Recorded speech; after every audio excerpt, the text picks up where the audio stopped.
Mais um episódio na Vesa TV, O Que Não Fazer em Vendas, mais uma vez. E aí, Luiz, bacana, meu irmão? Que delícia estar aqui, cara. Nossa, mas faz tanto tempo que a gente já tá aqui. Semana passada que a gente tava junto. Não é? Não Puxa, é? a vida passou, nem senti. E falamos um monte sobre métricas de vendas. E assim, o assunto que a gente falou, aprofundamos, mas ficou faltando coisa para falar. Por isso que a gente espera que você faça contato com a gente nas nossas redes sociais para colocar suas dúvidas. Então, olha só, Vitão, coloca aí para mim, por favor, o meu GC primeiro. Aqui, olha só, eu sou o Hugo Santos, Hugo palestrando nas redes sociais para os assuntos de vendas, marketing, relacionamento omnichannel. Eu foco no meu LinkedIn, que você acha lá como Hugo Palestrando. Só entrar no meu LinkedIn, se conecta lá comigo, manda a sua pergunta que a gente vai respondendo ao longo aqui dos nossos programas, legal? E a pauta que a gente vai desenvolvendo vai sendo desenvolvida, vai sendo incrementada com suas perguntas. E você, Luiz? Opa, Luiz Schmidt nas redes sociais. Luiz Schmidt também. É só você ver aqui, ó. Basicamente eu uso mais o Instagram e lá você me chama para tirar dúvidas, para trocar uma ideia, para compartilhar. Eu sou uma pessoa como você, mas estou aqui para te ajudar. É isso. É isso aí, é isso aí.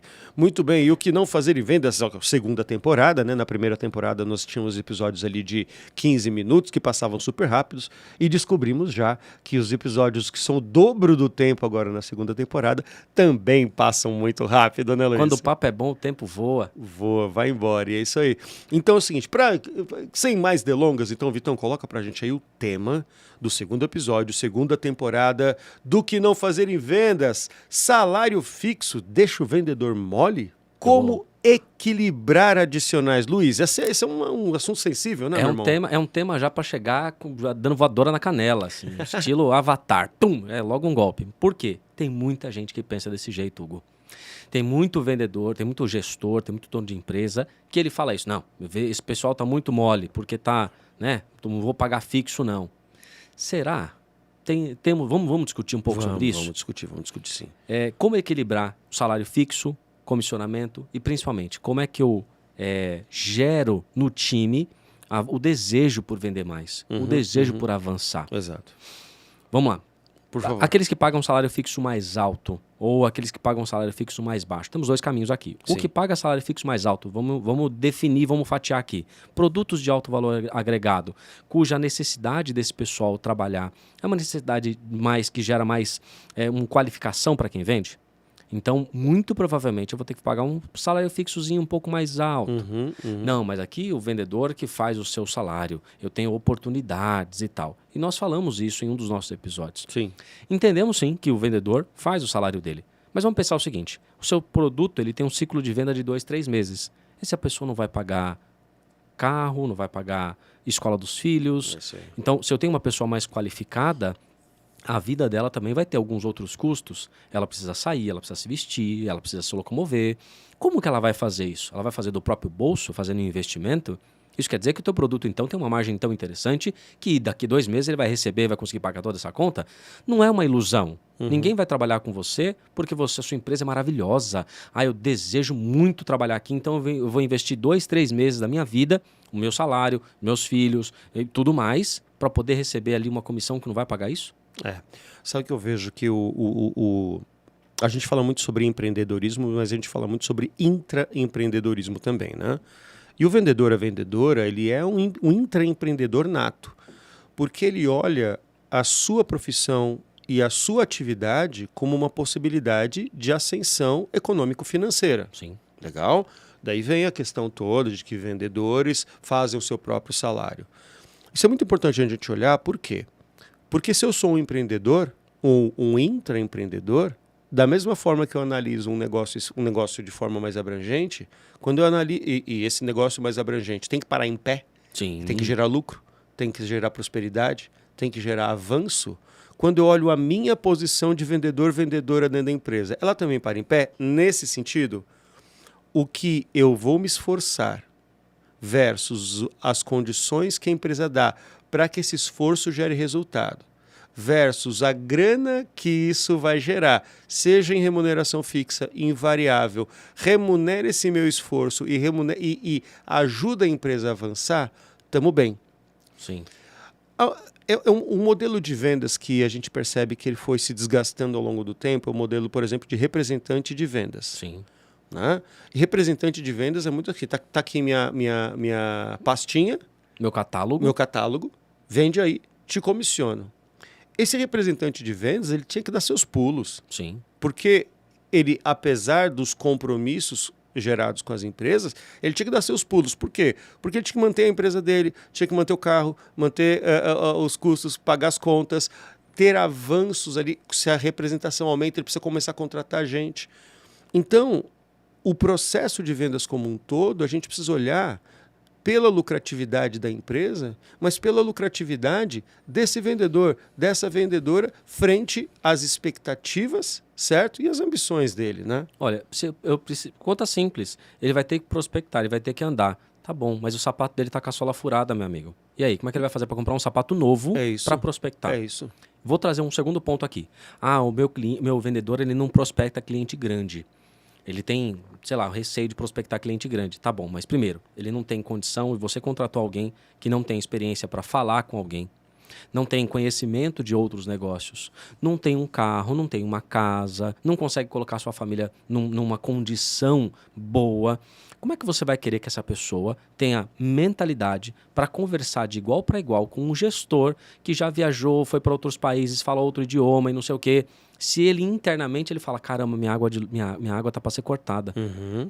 Então, entenda que esse vendedor, ele precisa ter a mente dele estabilizada para que ele possa ir para um outro patamar. E muitas vezes você tá olhando, você gestor, você dono, você está olhando de forma desigual para o teu pessoal. É isso aí. Você não quer que eles cheguem lá, porque você quer que o vendedor ganhe lá os seus merreca e fale muito bem. Nossa, esteja aqui com a camisa alinhada, que nem a sua, que você ganhou no Natal, da tua família que tem condição. Ele não tem, irmão. Ele não tem. E aí você reclama com ele porque ele está mal vestido. E como é que ele vai comprar as suas coisas? Se você não paga, não, mas eu vou pagar um salário muito alto e tal, e aí ele vai ficar, não vai querer bater a meta. Ué, mas peraí, ele não tem ambição sobre a vida dele? Como que você trata não a ganância, mas a ambição? Sabe que você trouxe uma questão assim? Eu vejo que expectativa é sempre uma coisa muito sensível de ser gerida. Todas elas.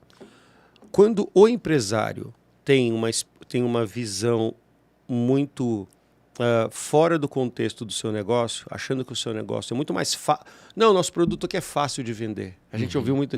Não, quem vende sozinho? Não, nada vende sozinho. Ele não consigo entender como é que eles não vendem. Eu não consigo entender. Porque eu, quando saio para a rua, eu vendo um monte. Como é que eles não vendem? Você é dono, meu amigo.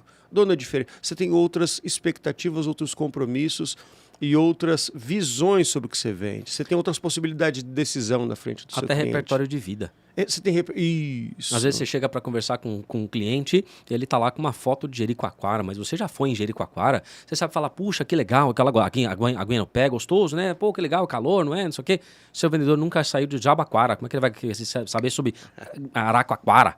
Nunca foi para Jericoacoara, nunca saiu do Santo Amaro, meu amigo. E aí você fala, pô, peraí. Claro, ele não tem papo, ele não tem conversa. Mas você, enquanto empresa, e ele, enquanto ascensão, pode um dia levar toda a família dele para Jericoacoara. E aí é o grande ponto, né? Ascensão.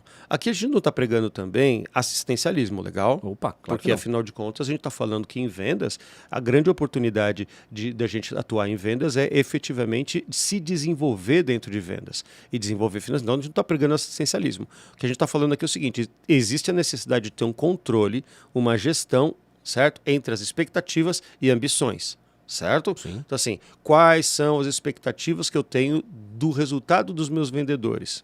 Legal? E uma coisa que o Luiz puxou, que eu achei excelente, que é o seguinte: isso começa na contratação. Vamos lá. Tenho um nível... Vamos partir do seguinte cenário.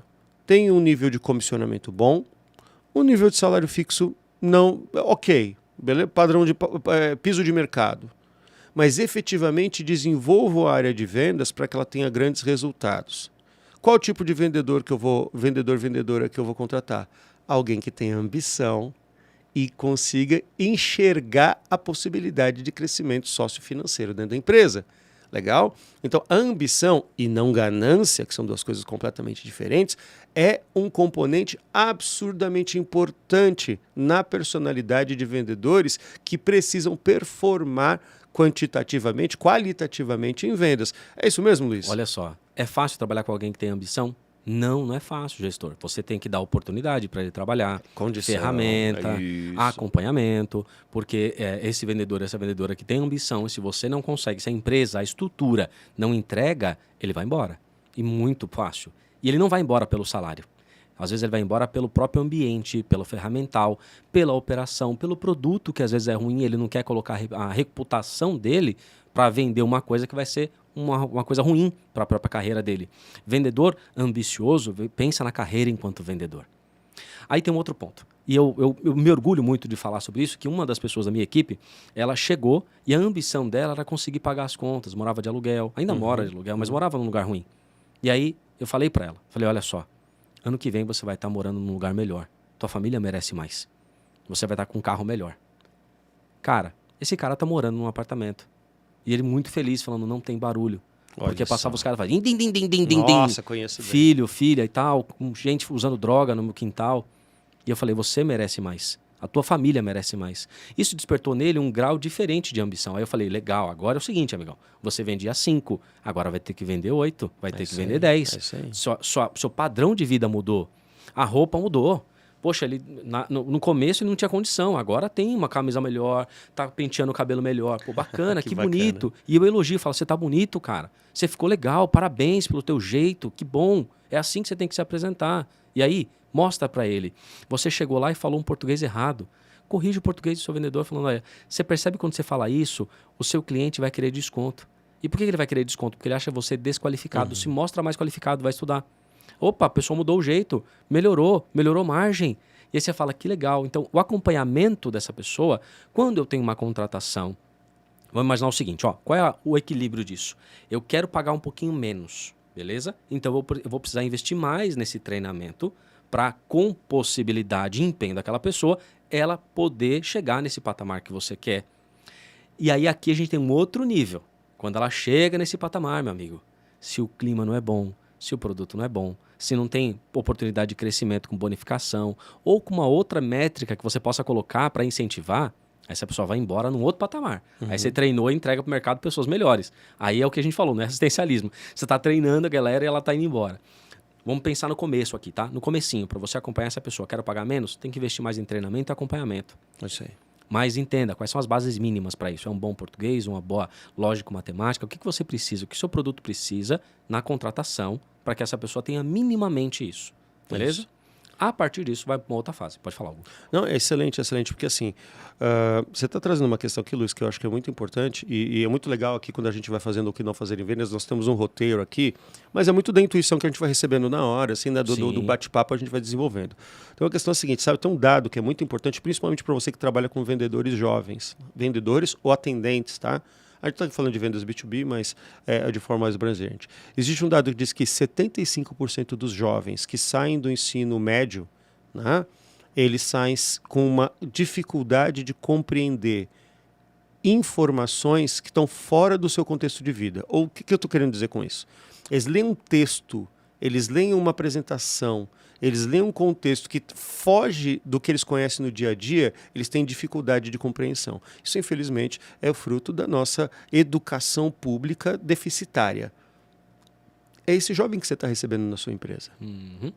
Essa pessoa que você está recebendo na sua empresa. Não vamos falar, a menos que você trabalhe com vendas corporate e efetivamente contrate executivas e executivos de vendas já muito qualificados de mercado. Agora, se você está trabalhando com gente jovem, está trabalhando com gente iniciando carreira, é essa turma que você vai receber na sua empresa. E aí, empresário, o que você vai fazer? Certo? Você tem que qualificar, você tem que dar a mão, você tem que promover essas pessoas, a possibilidade delas ascenderem culturalmente, inclusive. E aqui, meu caro, vem aquela velha história, né, Luiz? Se você acha caro treinar as pessoas, experimenta trabalhar sempre com pessoas mal treinadas, né? Exatamente, cara. Outro dia eu dei uma palestra para mais ou menos 200 jovens falando para eles o seguinte, olha, vendas pode ser a sua carreira de vida. E é o lema da minha vida, viu, Hugo? É vender transforma vidas. Opa. É o meu slogan, é o que eu uso. Por quê? Porque eu acredito, mudou a minha. E por que não pode mudar a tua? Por que não pode mudar a vida desse jovem? E aí vamos levantar um dado. O jovem, a maioria deles, não tem oportunidade de trabalho. Até porque home office não é para todo mundo. O jovem não sabe nem lidar com questões de... Antigamente era bater o ponto, né? Hoje em dia ainda tem essa questão, mas imagina isso para um jovem que não sabe nem o que é uma organização. Ele não sabe nem se ele pode trabalhar de chinelo, de crocs, ou se ele tem que colocar um sapato e gravata. Ele não tem essa noção. E aí você coloca ele para trabalhar no quarto da casa dele. Aí você tem que falar para ele, meu amigo, tira essas cuecas que estão aí atrás que o cliente vai ficar vendo. Entendeu? Você não tem essa organização. Então, pensa mais sobre a vida daquela pessoa quando você vai oferecer uma instrução de trabalho. Pensa no processo. Treine essa pessoa. Luizão, não tenho tempo para treinar. Então, você vai pagar um pouco mais caro para uma pessoa mais qualificada. É simples a conta. É isso aí. Ou você tem tempo e dinheiro para investir em treinamento, ou você vai ter uma pessoa mais qualificada, possivelmente mais ambiciosa. Vamos sair um pouquinho só do jovem, tá? Boa. Vamos colocar para você, senhor, senhora, que está com seus 40 que nem eu, está com seus 50 que nem mais pessoas aqui, seus 60, seus 70, seus 80, quiçá seus 80 trabalhando, seja muito bem-vindo. Mas vamos pensar o seguinte, essas pessoas que já passaram por uma carreira e aí elas chegam muitas vezes até desmotivadas, porque ela perdeu o seu trabalho com uns 45 anos e ela não tem noção. Só que veja uma coisa, ela tem muito conhecimento. Repertório de vida. Um repertório absurdo. Opa, concordo. A única coisa que ela quer é uma oportunidade para ela. Mas às vezes ela está com vergonha porque ela não sabe lidar com o computador, ela não tem ali aquele traquejo, aquela agilidade do jovem. Então você precisa equilibrar o seu processo para colocar cada um naquilo que ela faz bem. Concordo demais. Porque tem oportunidade para vender. E tem produto que chega assim, eu aqui com essa carinha de 40, com carinha de 39,5, e o cara fala assim, esse menino não sabe nada. Aí chega alguém com 50, e muitas vezes ele olha e fala, gostei de você. Ele está semelhante ao cliente. E aí o cliente já cria um rapport natural. Então, vamos lá. Não vamos descartar as pessoas que são mais velhas para usar as mais jovens e nem usar as mais velhas em detrimento das mais jovens. Mas eu acho que sim, a gente tem que colocar essas duas para trabalhar em conjunto. Absurdamente. Inclusive tem um autor, um palestrante que eu gosto muito, que é o Dado Schneider. Abraço, Dado. Dado Schneider, ó, carequinha amigo nosso. É isso, carequinha, gente boa. Dado Schneider, ele fala assim, uma coisa.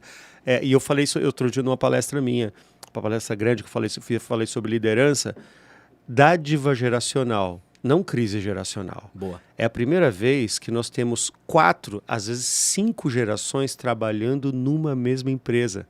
Né? Tem uma empresa para a qual eu presto serviço. Abraço, seu Dorino. Né? Seu Dorino, 70 e poucos anos. Né? Olha que legal. Que é o pai do CEO e está na operação. E tem a jovem aprendiz que está chegando com 15. Olha aí. Legal? Trabalhando na mesma organização e muitas vezes dentro da mesma reunião. Legal?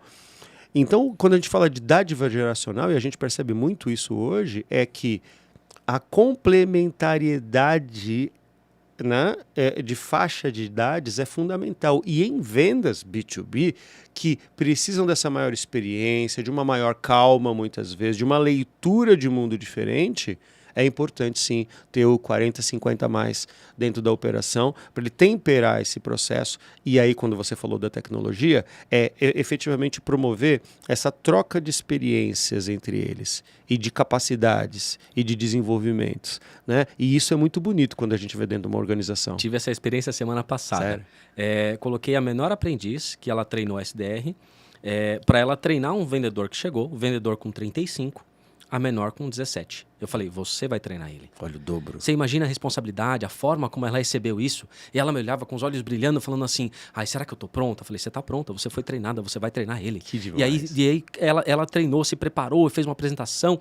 Para ela, faltava só um motivo. E às vezes isso é o que motiva o jovem. É isso aí. É você dar motivo, você dar um propósito para ele. Porque quem tá com seus 40, com seus 50, já mais ou menos sabe o que quer fazer da vida. Se não sabe, já tá olhando no final, falando, quero chegar lá e acabou. Agora, quem tá começando, quer brilhar os olhos para falar, eu tô trabalhando com uma pessoa que eu quero ser igual ela. Agora, quem tá com seus 40, com seus 50, ele quer seu apoio, ele quer sua consideração. Sabe, você se colocar no lugar dele, sua empatia, para poder falar assim, amigo, puxa, eu nunca lidei bem com Excel, mas eu tenho vergonha porque eu tenho 50 anos. E, poxa, será que dá pra gente, você me ajudar aqui? Ele precisa de apoio, ele não quer talvez motivo. E aí a gente pensa nisso falando de novo sobre salário fixo e comissionamento. Boa. Muitas vezes o jovem, ele quer, às vezes é um pouquinho só, é um dinheiro para ele comprar uma roupa diferente. Às vezes ele nem sabe lidar com muito dinheiro ainda. Então, você consegue estabelecer uma meta diferente para ele que está começando a sua carreira. Agora, para aquele que está mais, eu preciso entender qual é a motivação dele. Às vezes motiva ele ganhar uma pescaria no Amazonas. O que a gente aqui começa a colocar, então? Primeiro a gente falou de modelos de comissionamento, onde você tem um salário fixo talvez um pouco menor, mas ali num patamar de piso, e um comissionamento mais elevado. E agora vamos inverter essa história, né, Luiz? Assim, como é, então, lidar... E você, já nessa última fala, você já trouxe várias características disso, que é como trabalhar em empresas onde a comissão ela é muito menor, o salário fixo é maior, ou empresas mesmo que não têm comissionamento direto na sua operação de atendimento e vendas, né? Como é que então, é esse contexto, Luiz? Vamos pensar o seguinte, existem alguns mercados que tem uma cadeia gigantesca atrás desse mercado, que se eu pego a ponta daquela cadeia, imagina um grande fabricante, se eu pego a ponta dele e eu coloco o comissionamento, às vezes eu posso pecar na cadeia inteira de comissionamento, a cadeia de produção. Então, tem muitos negócios que trabalham sem comissionamento. Mas vamos pensar o seguinte, eu estou trabalhando com salário fixo, mas a empresa da qual eu trabalho, ela tem só o fato de trabalhar lá me gera oportunidade, porque já é uma grande vitrine para minha carreira. Primeiro ponto. Segundo ponto. Às vezes ela trabalha lá, mas ela não tem comissionamento. Só que ela tem um sistema de bonificação, de crescimento de carreira, que é tão interessante que me dá oportunidades de aprender, de ajudar a minha própria família, de crescer na minha carreira. Ela me dá a possibilidade de ter um carro, uma casa, a instrução para os meus filhos, instrução para mim mesmo. A própria estrutura me dá isso. Isso. Sabe que eu tive um exemplo agora recente, eu estou trabalhando com uma empresa do Sistema S, e eles, lógico, por estatuto não pagam comissão, mas eles têm uma questão seguinte, que são uma das poucas empresas que você pode ter uma carreira de 20 anos lá dentro. Olha aí. E são inúmeras as pessoas que começam ali em atendimento, em vendas, e vão ascendendo a sua carreira para outros níveis hierárquicos. Então é muito comum, eles falam que eles têm um turnover interno muito grande. Eles treinam aquele jovem, ou aquela pessoa que às vezes nem é tão jovem, mas chega ali nessa operação inicial, performa não pela grana imediata no bolso, mas performa por essa possibilidade de ascensão de carreira, né? Eu achei muito interessante. E hoje, é claro, né, a gamificação, Sim. os incentivos, né? As campanhas de incentivo que estão muito mais hoje equilibradas, lógico, a gente não vai entrar aqui do ponto de vista trabalhista, jurídico, né? Mas elas estão muito mais implementadas e a gente vive um mundo gamificado, né? Um mundo onde as pessoas estão ativas dentro da sua construção. E essa gamificação em função de bonificações, de prêmios e de incentivos ainda faz muito sentido nessa empresa que paga um salário fixo maior e menor comissão, né? Faz muito sentido. Outro dia a gente até estava num grande evento, que a gente sempre vai, eu e você, e uma das empresas que estava lá era de incentivo. Tinha umas 3 ou 4. Por que eu fui ver isso? Cara, tinha incentivo de férias, tinha incentivo para você colocar ali um cartão que a pessoa pode comprar algumas coisas da vida dela, alguns cartões de presente e tudo mais. Por que isso é legal? A gamificação em si cria a própria motivação, porque nosso cérebro é motivado por etapas. Esforço e recompensa. Esforço e recompensa do cérebro. Tem que ser ali uma escala que não é nem muito esforço para aquela recompensa e nem uma recompensa demais para o esforço tão pequeno, porque senão eu me sinto desmotivado também. Então, assim, é super importante trabalhar essa gamificação. Eu posso colocar várias coisas. Posso colocar curso, posso colocar férias, posso colocar produtos para se comprar para a própria vida. Produtos de experiência, né? Serviços de experiência, né? E aí volta muito no que você trouxe de uma pessoa que você traz, abraça ela, vê capacidade nela, mas ela tem uma situação socioeconômica ainda a ser desenvolvida. Cara, experiências de viagem, e a gente está aqui numa grande metrópole, que é São Paulo, então não faltam coisas para se fazer aqui, né? Proporcionar para que essa pessoa, junto da família dela, tenha experiências que ela não teria antes. Isso cativa e isso envolve, isso motiva dentro do processo de vendas, né? Veio uma coisa na minha cabeça agora aqui. Às vezes a pessoa está precisando de um dia de folga. Nossa. De uma hora de folga. Um day off no aniversário. Ou se você bateu a sua meta, 2 day offs. É isso aí. Por que não? Ou seja, e tem muitos lugares que, até serviço público, por exemplo, que ele não tem como pagar comissão, não pode. Exato. Mas ele trabalha com essa questão de escala, de folga, de tempo da vida dele, para que a pessoa possa se sentir motivada a realizar uma tarefa. Então, são formas que a gente pode usar que não é o comissionamento direto, mas gera essa gamificação positiva. E voltando agora à questão dos 50 a mais. 50 a mais... a galera dos 50 a mais, não necessariamente, às vezes ele está olhando assim, quero triplicar meu salário com comissionamento e tudo mais e todas as coisas. É uma galera que pensa diferente também. E às vezes um salário mais confortável, uma comissão melhor, mas como ele tem um compromisso de entrega de resultado por conta da própria maturidade, isso também funciona para os 50 a mais. Ó, a pressão, imagina o seguinte, quando é jovem, você pode errar. Com 50, quando você erra, é pesado para essa pessoa. Opa. Porque a pessoa vai olhar para ela e falar, nossa, mas com essa idade você ainda está errando nessas coisas. Então, às vezes, essa pessoa tem uma responsabilidade maior sobre o detalhamento. Então, ela vai querer ser talvez um pouco mais perfeccionista, vai demorar para fazer um pouco mais porque ela quer errar menos. Errar para eles é mais complicado. Mas por que não a gente pensar algo que possa ser positivo para a vida dele, uma bonificação na previdência privada, algo melhor para a tua saúde, algum incentivo para o seu investimento de aposentadoria. Então, vamos pensar mais sobre essa questão das pessoas. Ela está ali, o que ela quer? Ela quer estabilidade, porque imagina, ela está olhando... Nossa, eu abri a boca para falar estabilidade, você falou. Ela está olhando o ponto final da vida dela. Ela já está tendo no físico dela, ela já sente alguma coisa diferente. Então, ela quer algo nesse sentido. Então a gente pode oferecer um incentivo melhor, mas quer ver uma pessoa com 50 a mais motivada? É você entender o que ela gosta de fazer e falar assim, você gosta de fazer isso? Gosto.